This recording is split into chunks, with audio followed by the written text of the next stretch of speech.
자, 종료주일 다른 의미가 특별하게 있는데 그게 뭐냐면 예수님께서 이제 예루살렘으로 들어오셨습니다. 들어오신 이유가 뭐냐면 이제 십자가 지고 죽기 위해서 오신 겁니다. 그럴 때 그 예수님이 들어오실 때 수많은 무리가 길가에 나와가지고 종려나무 가지를 꺾어서 두 손에 들고는 대단히 환호를 합니다. 흔들면서 소리를 크게 지릅니다. 호산나 호산나, 오 우리를 구원하소서, 원하옵나니 구합나니 우리를 구원하소서, 우리를 구원하소서 하면서 이제 구원의 그 달라는 호산나를 계속 외치기 시작을 합니다. 무리들이 왜 예수님을 이렇게 대대적으로 환영을 했느냐면 그들에게는 특별한 목적이 있었습니다. 그들의 삶의 형편이 그렇게 쉽지가 않았습니다. 첫째는 국가적으로는 로마의 식민지, 이런 로마의 식민지로서 사실은 삶의 형편이 좋지를 않았습니다. 그리고 특별히 또 이제 그들은 구약의 예언을 믿는 사람들이었습니다. 이제 앞으로 메시아가 오면 정말로 하나님이 통치하는 위대한 나라가 이 땅에 세워질 것이다. 그러니 그들에게는 이제 로마의 권력을 몰아내고 이 예수님이 이 땅에 새로운 나라를, 강한 나라를 건설하셔서 경제적으로 문제없고 정치적으로 안정하고 군사적으로 강해서 다시 말하면 로마 제국보다 더 강한 나라가 되어서 세상을 통치하는 그런 멋진 나라를 꿈꿨는데 그런 일을 할 수 있는 왕이 바로 예수다, 그렇게 생각을 하게 됐습니다. 그래서 예수님이 예루살렘에 올라올 때 대대적으로 수많은 인파가 나와서 흔들어대기 시작했죠. 하지만 그 무리들의 환호와 기대와는 달리 예수님께서는 아주 평범하게 들어오셨습니다. 성경에 보면 나귀 새끼를 타고 오셨다고 말합니다. 백마를 타고 들어온 것이 아니고 손을 흔들면서 앞으로 여러분 나를 왕 삼아주면, 나를 대통령으로 뽑아주면 여러분이 원하는 것보다 더 멋진 나라를 만들겠습니다. 여러분이 기대하는 것보다 더 배불리 먹여드리겠습니다. 그러면서 호언장담하면서 기세등등하게 등장한 것이 아니라 바로 나귀도 새끼 나귀, 볼품없는 나귀를 타고 겸손하게 들어오셨습니다. 왜 그랬을까요? 예수님은 예루살렘 성에 들어온 목적이 수많은 무리가 기대하는 그 일로 오는 게 아니기 때문에 그렇습니다. 목적이 달랐다는 것입니다. 그러면서 우리 한번 예수님이 이 땅에 오신 목적이 뭔지 마가복음 10장 45절 말씀에서 확인해 보겠습니다. 마가복음 10장 45절 시작. 인자가 온 것은 섬김을 받으려 함이 아니라 도리어 섬기려 하고 자기 목숨을 많은 사람의 대속물로 주려 함이니라 라고 기록되어 있습니다. 예수님이 이 땅에 오신 것은 눈에 보이는 세상 나라를 강력하게 만들어서 사람들에게 추앙을 받고 사람들에게 환호를 받고 사람들에게 대단한 어떤 칭찬을 들어온 것이 아니라 섬기러 왔다고 말합니다. 세상의 왕은요, 왕이 되기까지는 내가 왕이 되면, 나를 왕 삼아주면 여러분 엄청나게 섬기겠습니다 라고 땅바닥에 엎드려서 절까지 합니다. 선거 기간 동안 굴실됩니다. 한 표만 달라고, 한 표만 얻어서 내가 왕이 되면, 국회의원이 되면 여러분 정말 원하는 대로 그 이상을 하겠다고 하지만 예수님은 아예 처음부터 그러지 않았습니다. 처음부터 오신 목적이 섬김이었습니다. 근데 어디까지 섬기냐면 자기 목숨을 내어주어서 다른 사람이 사는 일, 그 일을 하러 오셨다는 거예요. 대속물이 뭐냐면 대신 죄값을 갚아준다는 거예요. 대신 어떤 사람이 죄를 졌는데, 어떤 사람이 그 빚을 졌는데 그것을 내가 대신 갚아줘. 그래서 그 사람이 자유롭게 해주는 게 이게 대속물이에요.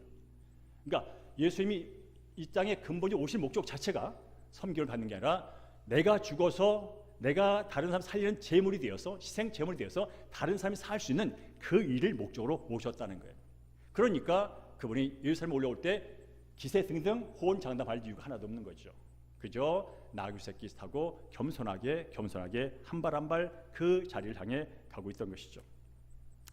저는 이 본문을 묵상하면서, 물론 오늘 본문 묵상은 아니지만 그 예수님께서 입성했을 때 수많은 인파들이 예수님을 환영하며 그렇게 소리쳤을 때 그 옆에 있던 제자들이 어땠을까를 상상해 봤습니다.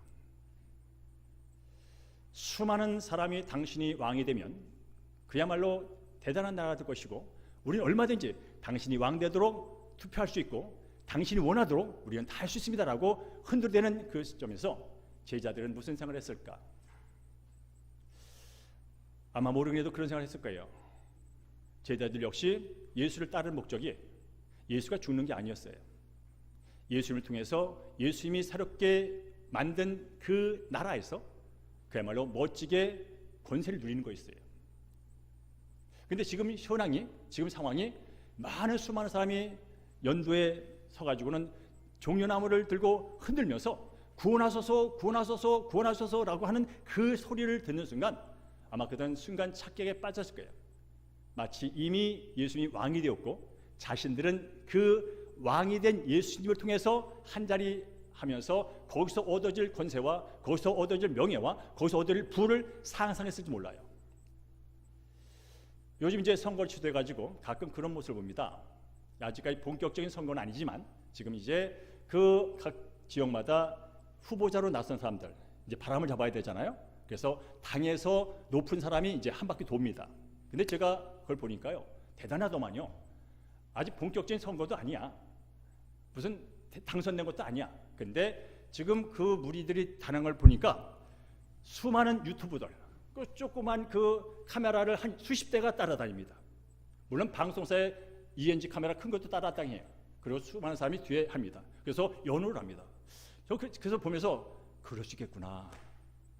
그 자리에 가장 높은 사람은 마치 내가 왕 된 것처럼 착각할 수 있겠구나. 그리고 그 주변에 있는 아직 당선은 안 됐지만 주변에서 카메라가 자기를 따라오고 있고 지난 사람이 박수를 치며 막 당신이 돼야 된다고 말할 때 마치 된 것처럼 그런 마음이 들겠구나 라는 생각을 제가 했다면, 지금은 이 예루살렘에 입성할 때의 이 상황은요, 그런 상황보다 비교가 안 될 정도예요.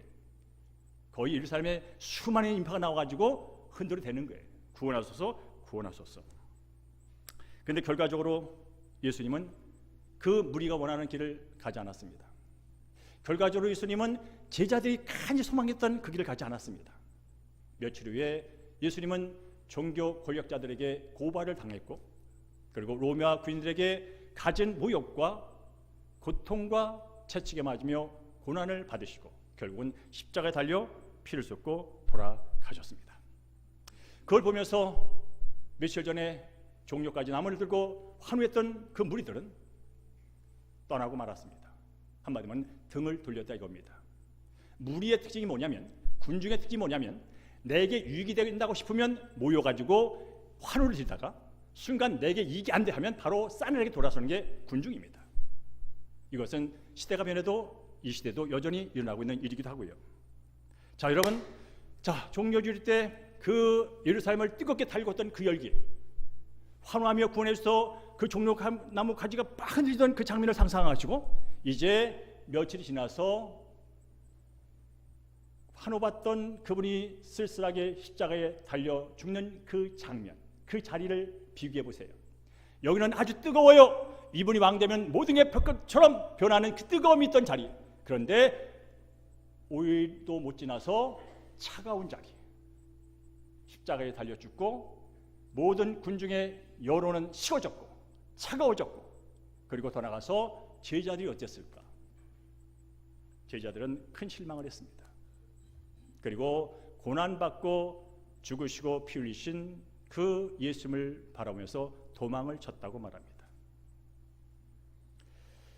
그때 그 분위기였다면 충분히 예수님이 왕이 될 수 있었는데, 충분히 그 여론을 이용했으면 왕이 되고도 남았는데 왜 예수님은 그 길을 갔을까 하는 실망감이 있었습니다.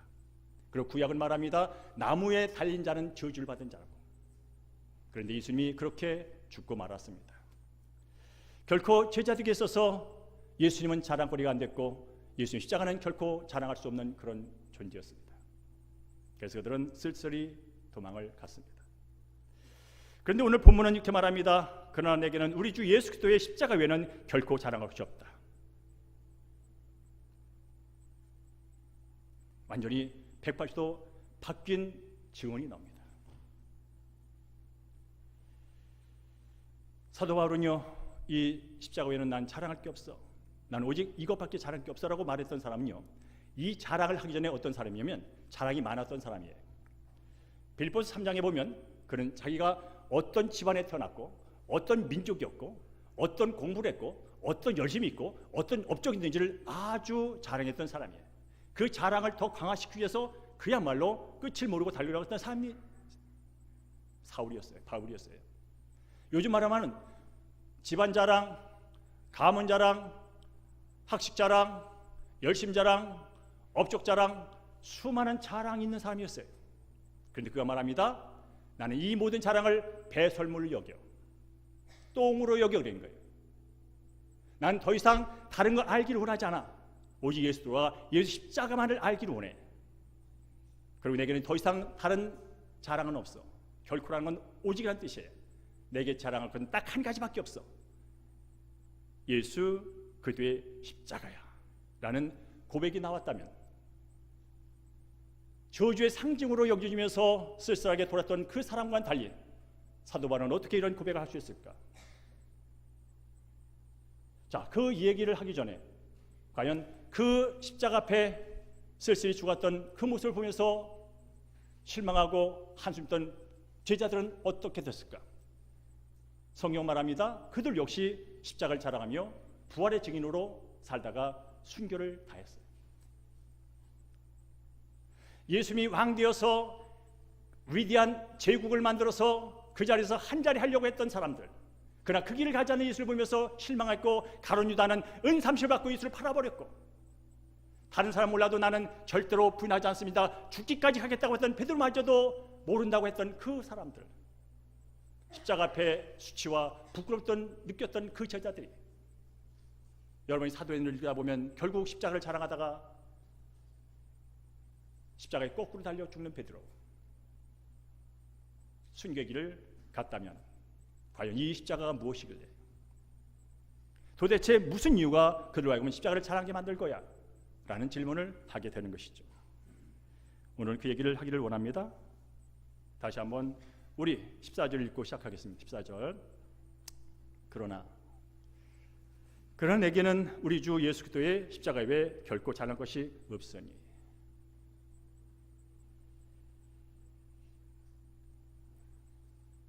왜 그랬을까?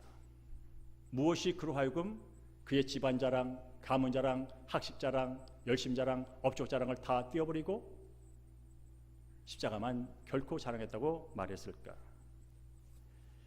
따라할까요? 십자가에서 죄 사함과 화목이 이루어졌기 때문입니다. 우리 함께 에베소 1장 7절 읽습니다. 시작. 에베소 1장 7절 시작. 우리는 그리스도 안에서 그의 은혜의 풍성함을 따라 그의 피로 말미암아 속량 곧 죄 사함을 받았느니라라고 말합니다. 속량은 죄값이 갚아지는 겁니다. 죄값이 갚아지니까 죄 용서를 받는 거죠. 그런 일이 어떻게? 그의 피로, 누구의 피로? 예수의 피로. 어떻게? 십자가에서 죽어 흘린 그 죽음으로, 예수의 피로 말미암아서 우리가 죄 때문에 죄값을 갚지 못해서 영원히 죄에 눌려 살다가 영원한 지옥 불못으로 갈릴 그 인생들에게 그 죄값이 누군가에 의해서 지불됨으로 있고 갚아짐으로 하면서 우리는 내가 갚은 건 아니지만 내가 자유롭고 하나님의 자녀로 살 수 있는 그 일은 일어났다는 거예요. 여러분, 이 얘기는 이미 수억 번 들었고 알고 있는 사실이에요. 그러나 우리는 이걸 다시 듣고 묵상하는 이유가 있다면 이것이 너무나 중요하기 때문에 그래요. 오늘 이 자리에서 예배를 하는 근거도 이거기 때문에 그래요. 결코 우리는 하나님 앞에 나와서 예배를 드릴 수 있는 사람들이 아니에요. 결코 하나님을 아버지라 부를 수 있는 사람들이 아니에요. 왜냐하면 하나님과 원수됐던 자들이에요. 우리의 인류의 조상인 아담과 하와가 창조주 하나님을 거부하고 사탄 마귀의 말에 넘어가서 하나님 없이 내가 주인 되겠다고 스스로 왕이라고 선언했던 그런 그야말로 폐영무도한 그런 죄를 지은 죄. 그로 말미암아 성경 거기서 말합니다. 너희들은 본질상 진노의 자녀야. 하나님께 원수가 된 자야. 그래서 그 안에서 우리는 하나님 없이 내가 주인 되어 주어진 환경과 주어진 조건과 주어진 시간과 주어진 차원을 가지고 서로 갖겠다고 더 갖고 못 갖고, 따라서 기분 좋고 나쁘고, 죽이고 살리고, 시기하고 질투하고, 모함하고, 내려 깔고, 올라가고, 짓밟고 하는 구조 속에서 살다가 죽어요. 이게 지금 우리가 살고 있는 현실. 그 시작은 죄.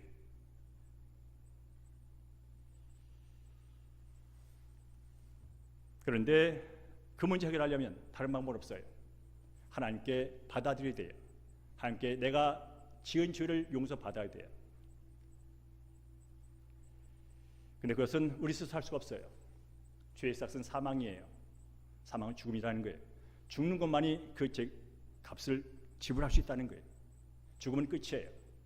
그래서 하나님은 대신 그 문제를 해결합니다. 죄인이 죽어서 죄 문제 해결한 것이 아니라 죄가 없는 사람이 죽어서, 죄가 없는 분이 죽어서 죄 있는 자가 죄 없음을 받는 그런 위대한 일을 계획하십니다. 그리고 그 일을 예수를 통해서 이루십니다. 우리 함께 로마서 5장 10절을 보겠습니다. 시작. 곧 우리가 원수 되었을 때 그의 아들의 죽으심으로 하나님과 화목하게 되었은지. 우리 죄는 거룩하신 하나님과 죽었다 깨어나도 내가 갖고 있는 모든 재산을 다 드리고 내 열심을 다 드리고 심지어 내 목숨을 드린 난들 하나님과 화해할 수 없습니다. 그런데 하나님께서 그의 아들의 죽으심으로, 그의 아들을 죽이심으로, 그의 아들의 피를 통하여 우리를 하나님과 화목케 하는 일을 계획하셨고, 실제로 그 아들이 와서 이 땅에서 죽어 그 일을 성취하셨습니다. 언제? 우리가 원수 됐을 때. 원수는 뭐요? 대적의 존재예요. 자비를 받을 근거 없는 존재예요. 그럼에도 불구하고 그의 아들의 죽으심으로 하나님과 화목하게 됐다. 하나님과 화해가 됐다는 거예요. 하나님과 화해가 되면 어떤 일이 벌어지는지 아세요, 여러분? 하나님은 창조주세요. 무한한 시간과 무한한 자원의 공급자세요. 우리 인간은 이 무한부터 스스로 내가 무한을 쥐고 뭐 해보겠다고 하나님 없이 내가 주인 되는 순간 무한부터 떨어진 사람들. 에덴 동안 쫓겨났다는 것은 무한한 사랑과 무한한 자원과 무한한 안전으로부터 벗어났다는 뜻이에요. 그래서 내 안전을 내가 지켜야 돼요. 그러니 돈이 필요하고 그러니 권력이 필요한 거예요. 근데 이게 나만 그런 게 아니라 70억이 다 하다 보니까 유한한 시간과 유한한 자원과 조건을 가지고 싸우다 보니까 더 공부해야 돼, 더 열심히 해야 돼, 그래갖고 되겠어 하면서 부모님이 애들을 잡기 시작합니다. 그래가지고 이 세상 너 못 산다고, 그래갖고 이 세상 너 먹고 살기 힘들다고, 그래서 계속 뺑뺑이를 돌립니다. 언제부터? 날 때부터 이제.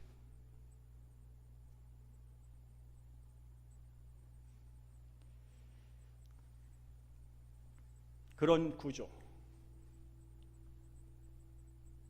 해결되면 다시 무한 속으로 들어가야 됩니다. 그럼 다시 걱정 없는 세계로 들어가야 됩니다. 그게 바로 하나님이 답입니다. 하나님과 화해하는 길, 다시 화해되어서 그의 무한과 그의 무한한 조건 없는 시간과 공간과 삶 안으로 들어가야 됩니다. 그게 하나님과의 화해입니다. 다시 말하면 그 화해를 이룬 사람은 그 무한과 그 끝나지 않는 삶으로 들어와서 그걸 누릴 수 있는 자격을 얻었다는 것입니다. 이 화해는 단순한 화해가 아닙니다. 여러분, 예를 들어서 집에서도요, 부부간의 갈등이 있고 부모와 자녀의 갈등이 있고 여러분 친구와 갈등이 있잖아요. 화해가 되기 전까지는요, 삶이 아닌 거예요, 여러분. 배가 고파서가 아니야. 배가 불러도 불편해. 돈이 많아도 불편해. 왜? 화해가 안 되면 그래. 화해라는 게 정말 중요한 거예요. 서로 막힌 게 풀려지지 않으면 다른 게 아무리 쌓였어도 사는 게 사는 맛이 아니라니까. 여러분이 아무리 세상에서 권력을 누리고 돈을 누려도 하나님과의 화해를 경험하지 못하면요, 늘 불안인 거예요. 없어 불안, 있어 불안. 커서 불안, 적어서 불안. 많아서 불안, 작아서 불안. 그 두려움을 벗어나지 못합니다. 그래서 그런 삶부터 화해, 하나님께 받아들여지고 그분의 자원 안으로 들어오는 그 놀라운 엄청난 일, 그것이 바로 예수 그리스도, 그분이 대신 죽으심으로 일어났다는 거예요. 자, 다른 버전을 볼까요? 로마서 5장 9절을 보겠습니다. 로마서 5장 9절 시작. 우리가 그의 피로 말미암아 의롭다 하심을 받았으니 더욱 그로 말미암아 진노하심에서 구원을 받을 것이니라고 말합니다. 그의 피로, 예수의 피로. 어떤 피? 십자가의 죽은 피. 예수의 죽음으로 그런 뜻이에요. 그래서 우리는 의롭다움을 얻었대요. 우리는 의롭지 못한 사람들이에요. 윤리 도덕적으로 말할 것도 없고요. 하나님 앞에서는 결코 받아들일 수 없는 존재라는 뜻이에요. 하나님의 의는 100% 거룩하세요. 근데 우리는 그 하나님의 거룩한 100% 의로움을 만족시킬 재간이 없어요. 오직 하나님의 의가 나한테 전가되어야 돼요. 하나님의 의가 나한테 와야 되는 거예요. 그래서 우리는 이 십자가에서 어떤 일이 벌어졌냐면 위대한 교환이 일어났다고 말합니다. 나의 더러운 죄가 전혀 없는 의로운 분에게 넘어갔고, 죄가 전혀 없은 하나님의 의이신 예수의 의가 나한테 오므로 말미암아서 나는 이제 더 이상 하나님 볼 때 죄인이 아니라 하나님 볼 때 예수의 거룩한 피로 말미암아 의롭게 된 깨끗해진 의인으로 하나님께 받아들이는 뜻입니다. 이게 바로 의롭다 하심을 받았다는 뜻입니다. 그리고 의롭게 됐으니, 하나님께 받아들였으니, 하나님의 자녀가 되었으니, 하나님의 아들이 됐으니, 하나님의 백성이 됐으니 그 다음 뭐요? 심판이 없죠. 여러분 자녀를 심판하는 부모가 있나요? 기분 나쁘다고 자녀를 그냥 모질게 그런 부모가 있긴 해요. 인간 부모는 있을 수 있어요. 하나님은 그렇지 않아요. 이미 예수 안에서 의롭다 여김을 받은 구원받은 백성에 대해서는 철저하게 보호하십니다. 앞으로 지옥 가는 심판에서 건져주십니다. 이미 믿는 순간 심판에서 생명을 옮겼다고 말합니다. 심판에 이르지 않는다고 말합니다. 왜냐하면 영생을 얻기 때문에 의롭다 받았기 때문에 그렇습니다. 그게 어떻게 일어났어요? 예수 때 십자가의 피로 일어난 거예요. 그러니까 예수 십자가를 자랑할 수밖에 없는 거예요. 내가 뭔가를 해서 구원을 받았고, 내가 뭔가 해서 의롭게 되었고, 내가 뭔가를 해서 함께 받아들였다면 자랑하셔도 돼요. 내가 이렇게 해서 함께 받아들였어, 내가 이렇게 해서 깨끗해졌어 라면 자랑거리가 있어요. 그러나 하나님 앞에 내가 의롭다 구원받는 데 있어서 내가 한 건 하나도 없어요. 그저 예수님이 흘려놓으신 그 피를 믿음으로 받아들인 거예요. 그래서 우리는 나를 위해 죽으신 그분을 자랑할 수밖에 없고, 우리는 것을 그분의 십자가를 자랑한다는 표현을 쓰는 것이죠. 자, 두 번째로 십자가를 자랑하는 이유가 뭐냐면 따라할까요? 십자가로 보여주신 하나님의 놀라운 사랑 때문입니다. 우리 함께 로마서 5장 8절을 읽겠습니다. 시작. 우리가 아직 죄인 되었을 때에 그리스도께서 우리를 위하여 죽으심으로 하나님께서 우리에 대한 자기의 사랑을 확증하셨느니라 라고 말합니다. 제가 살다 보니까요, 정말 사랑이 중요하더만요. 돈도 중요하고 힘도 중요하고 다 중요한데 사랑이 중요하더만요. 왜 그걸 제가 하냐면 제 삶을 제일 감동시키는 게 사랑이더라고요. 물론 제가 누구한테 돈을 받고 누구한테 인정을 받고 누구한테 뭐 해도 감동이 될 때가 있어요. 근데 내 마음속에 누군가로부터 무엇인가 사랑받고 있다는 생각이 들 때 저는 뭉클뭉클하더라고요. 그리고 나를 변화시키는 것은 어떤 사람의 가르침과 어떤 사람의 조언과 어떤 사람의 충고이기도 하지만 진짜 내가 변할 때는 언제냐면 사랑을 느낄 때더라고요. 저쪽에서 사랑이 전달될 때, 사랑이 느껴질 때 내가 자발적으로 그래야지 하며 자발적인 동의가 일어나더라고요. 근데 아무리 저기서 좋은 충고를 하고 좋은 경고를 이야기하고 좋은 가르침을 주더라도 그 사람의 속에서 내가 사랑을 느끼지 못하면 니나 하라고 그러더라고요. 니나 하라고 그러더라고요. 그 내용이 잘못된 게 아니에요. 그 내용은 정말 좋은 내용이에요. 나를 정말 생각해서 하는 좋은, 나를 변화시키는 충만한 가치가 있는 내용이에요. 근데 사랑을 못 느끼면 니나 해라고 그러더라고요.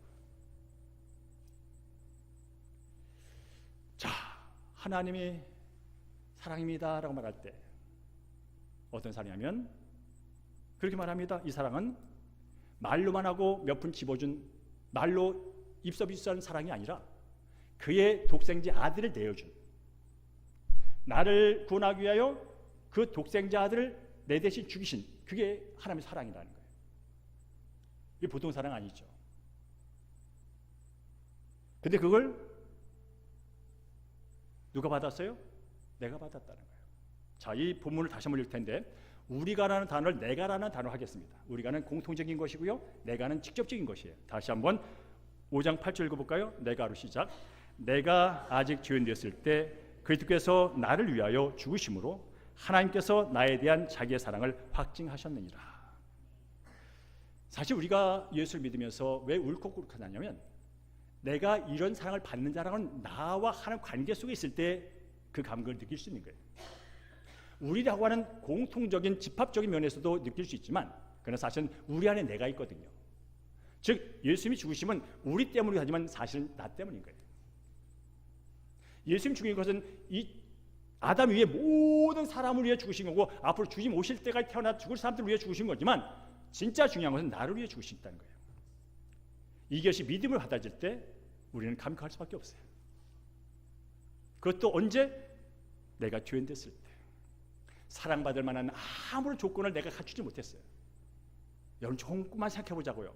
내가 정말로 사랑받기에 합당한 존재인가? 내가 그동안 하나님께 사랑받기 위해 해왔던 그 모든 것이 과연 하나님의 사랑을 받기에 합당한 그런 조건을 만족시킬 수 있는 것인가? 어쩌면 신앙은요 여기서 시작하는 거예요. 나의 죄됨을 볼 수 있을 때 신앙이 시작되는 거예요.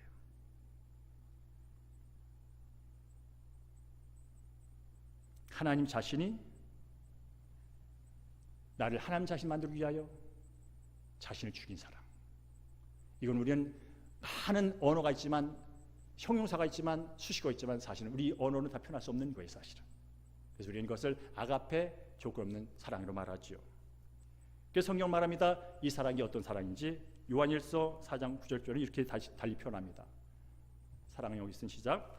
사랑은 여기 있으니 우리가 하나님을 사랑한 것이 아니요 하나님이 우리를 사랑하사 우리 죄를 속하기 위하여 화목제물로 그 아들을 보내셨습니다. 사도 바울의 고백, 요한의 고백이 같은 거예요. 왜냐하면 하나님의 사랑은 같기 때문에 그래요. 하나님의 사랑은 같은 사랑이에요. 그것을 같이 느낀 사람은 같이 표현할 수밖에 없는 거예요. 사랑은 여기 있어. 무슨 얘기야? 진짜 사랑이 여기 있어. 너희들이 경험하지 못한 사랑이 여기 있어.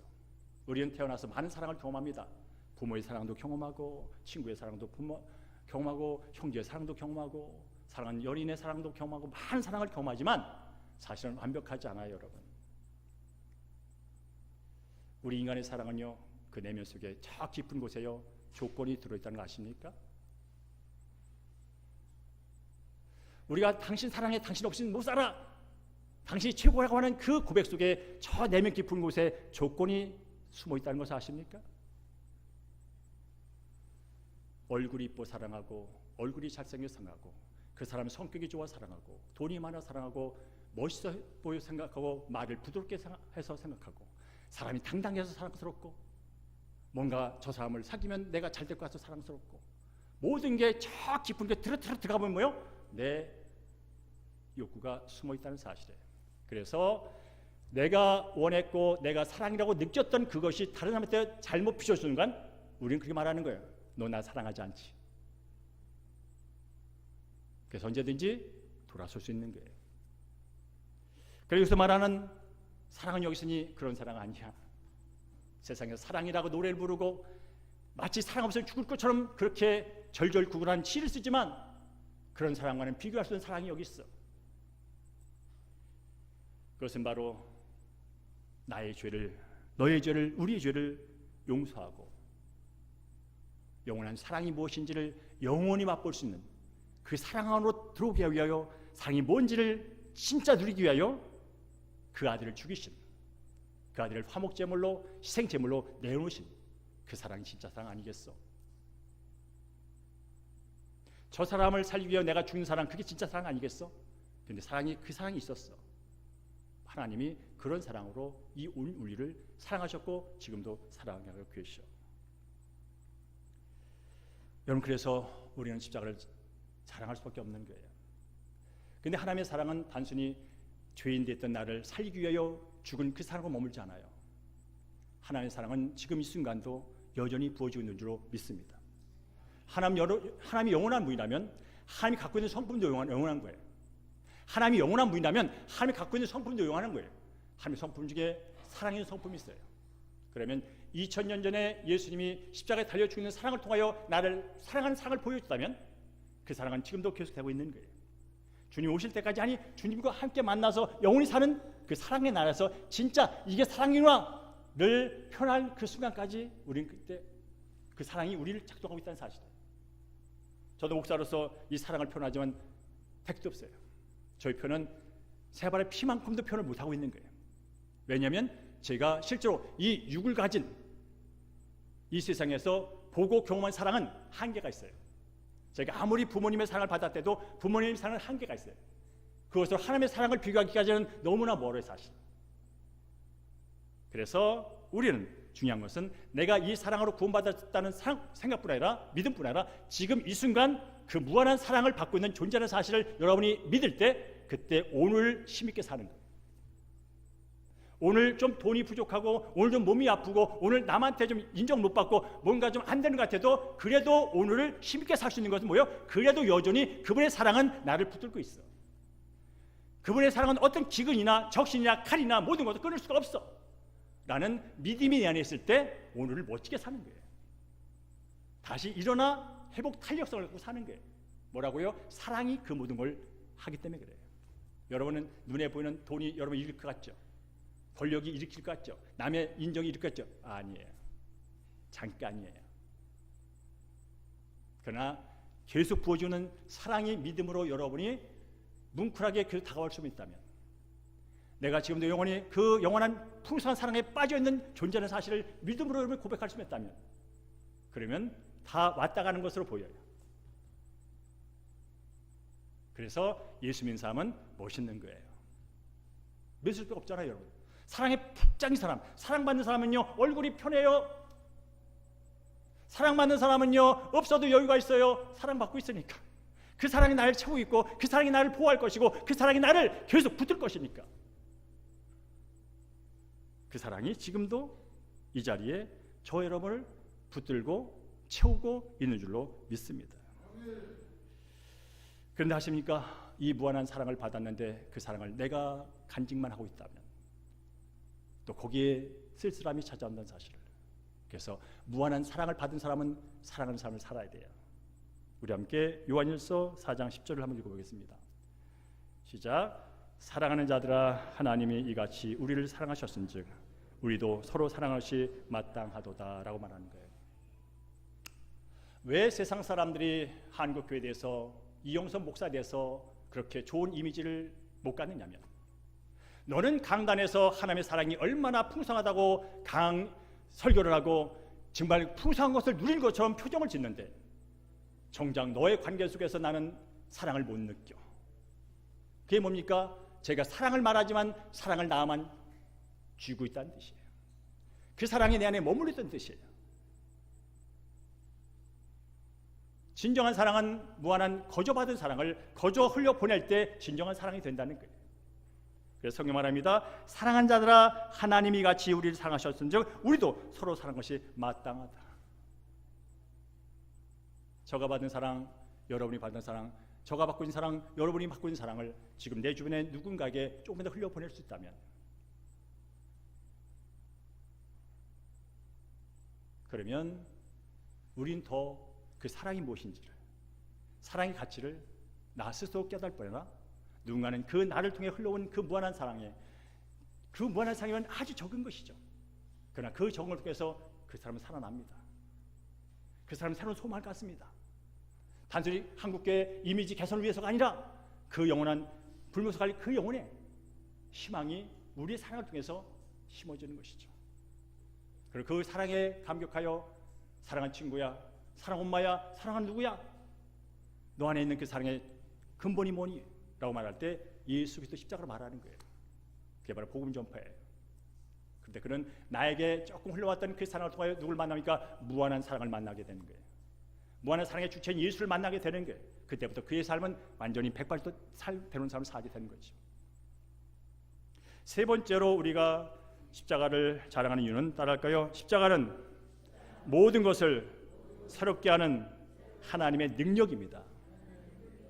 우리 함께 고린도서 1장 18절 읽습니다. 시작. 십자가의 도가 멸망하는 자들에게는 위로하는 것이요 구원을 받는 우리에게는 하나님의 능력이다 라고 말합니다.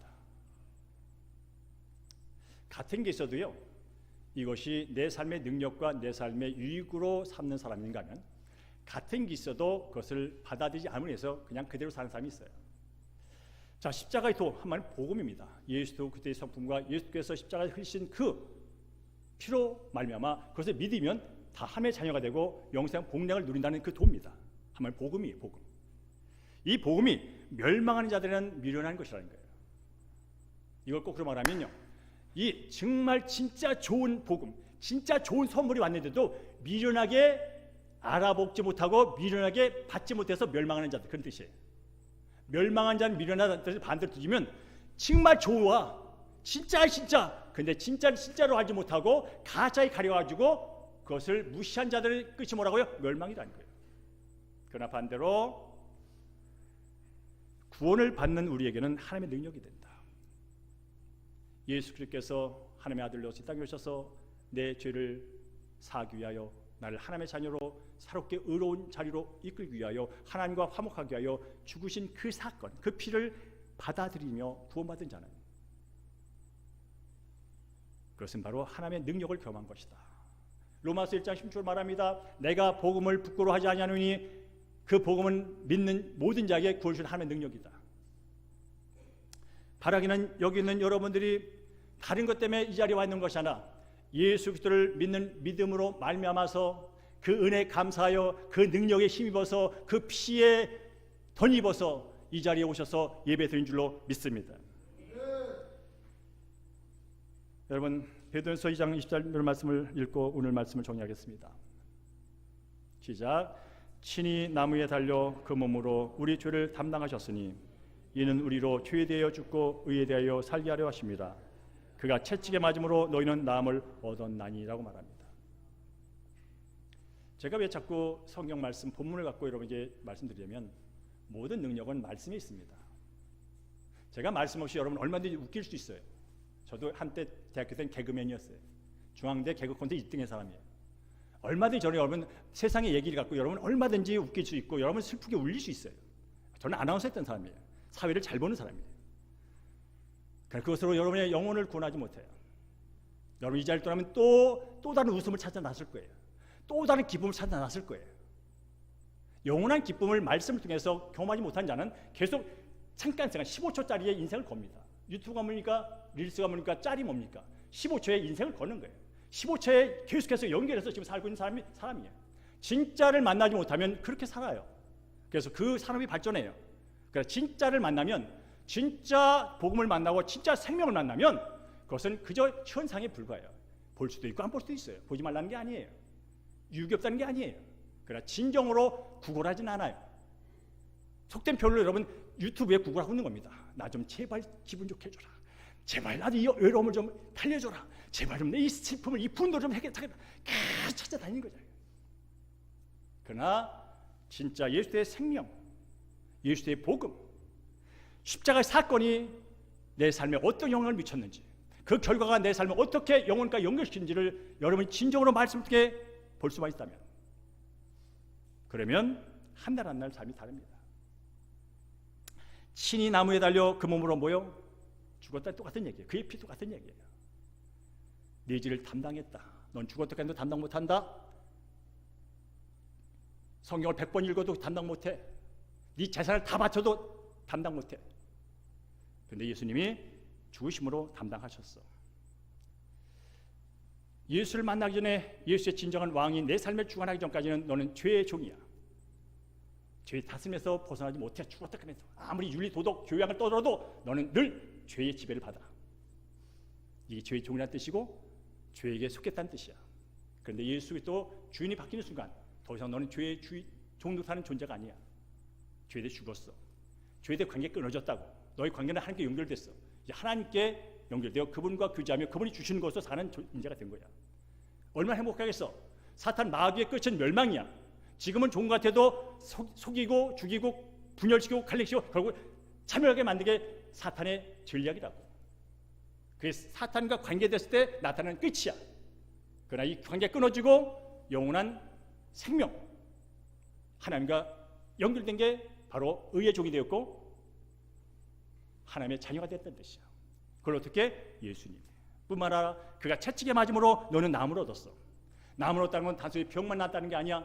인생의 모든 우리의 삶을 슬프게 만들고 아프게 만드는 모든 것부터 너는 자유를 얻었다는 뜻이야.